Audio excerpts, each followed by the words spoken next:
Wacana hak angket untuk mengusut kecurangan pemilu 2024 di DPR terus bergulir. Rencana ini pertama kali diembuskan capres sekaligus politisi PDI Perjuangan Ganjar Pranowo. Mengutip undang-undang tentang MPR, DPR, dan DPRD, syarat pertama hak angket adalah diajukan oleh minimal 25 anggota parlemen dan lebih dari satu fraksi di DPR. Jika syarat-syarat itu sudah terpenuhi, maka usulan hak angket bisa mendapatkan persetujuan dari rapat paripurna DPR yang dihadiri lebih dari setengah jumlah anggota DPR. Jika dilihat suara di DPR, maka potensi peta koalisi hak angket bisa dilihat sebagai berikut ini. PDI Perjuangan dan P3 sebagai pendukung Ganjar Mahfud mendapat 147 kursi di DPR. Tidak hanya dari internal koalisi Ganjar Mahfud, dukungan juga hadir dari 3 partai pengusung Anies Baswedan Muhaimin Iskandar, yakni PKB, Nasdem, dan PKS, yang total jumlah kursinya di DPR ada 167 kursi. Sementara yang menolak usulan hak angket adalah partai politik pendukung Prabowo Gibran, yakni Golkar, Demokrat, Gerindra, dan PAN dengan jumlah kursi di DPR 261 kursi. Apakah wacana hak angket mengusut dugaan kecurangan pemilu bisa terlaksana? Kami akan membahasnya setelah informasi berikut ini. Sejumlah anggota DPR menyuarakan desakan agar parlemen segera menggulirkan hak angket terkait dugaan kecurangan pemilu 2024 yang awalnya diusulkan capres Ganjar Pranowo. Wakil Ketua Komisi 6 fraksi PDIP Arya Bima beralasan hak angket harus dilakukan agar pemilu ke depan lebih baik. Selain itu, dia juga bicara soal DPR yang tidak punya taring dalam persoalan pemilu 2024.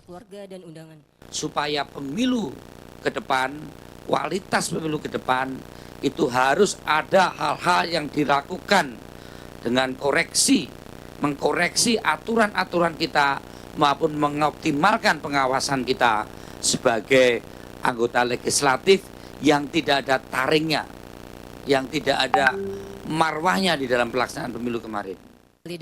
Dukungan hak angket juga disuarakan anggota Komisi 6 fraksi PKB Lulu Nur Hamidah. Menurutnya, pemilu 2024 sebagai pemilu paling brutal yang pernah ia ikuti sejak reformasi. Saya belum pernah melihat ada sebuah proses pemilu yang sebrutal dan semenyakitkan ini, di mana etika dan moral politik berada di titik minus kalau tidak bisa dikatakan di titik nol. Namun P3 yang bersama PDI Perjuangan mendukung pasangan Ganjar Mahfud belum memutuskan mendukung hak angket untuk menyelidiki dugaan kecurangan pemilu 2024.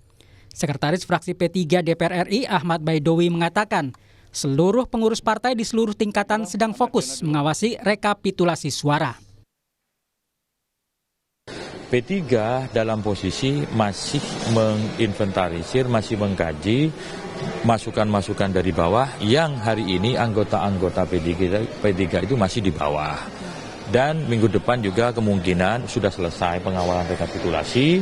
Minggu depan kemungkinan sudah di Jakarta baru kita bahas terkait dengan posisi P3 terhadap angket ini. Sikap yang sama disampaikan Partai Nasdem yang mendukung pasangan Anies Muhaimin. Ketua DPP Partai Nasdem Sugeng Suparwoto mengatakan hak angket baru akan digulirkan partainya setelah KPU mengumumkan secara resmi pemenang pemilu 2024 pada 20 Maret nanti. Berarti artinya kalau dari Nasdem baru akan bersikap setelah 20 Maret? Setelah 20 Maret, ya? Setelah kita betapapun menghormati penghitungan KPU penyelenggaraan pemilu. Selain menunggu hasil sikap PDI Perjuangan Enggak. Tolong garis bawahi. Tanpa PDI pun Nasdem akan mengambil jalan atau akan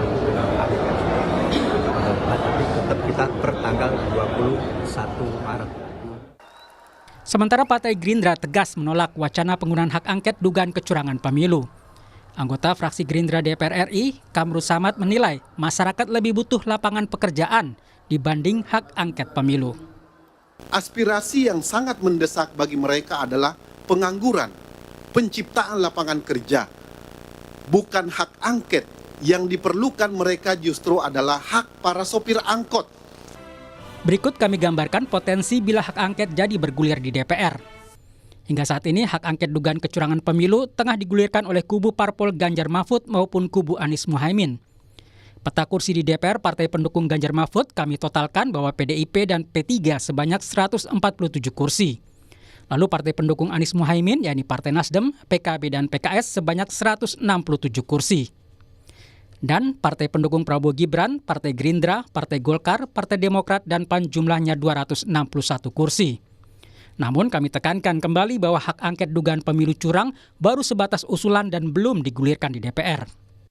Sementara syarat mengajukan hak angket diusulkan minimal 25 anggota DPR dan lebih dari suatu fraksi. Jika syarat-syarat tersebut sudah terpenuhi, maka usulan hak angket bisa mendapatkan persetujuan dari rapat paripurna DPR yang dihadiri lebih dari setengah jumlah anggota DPR.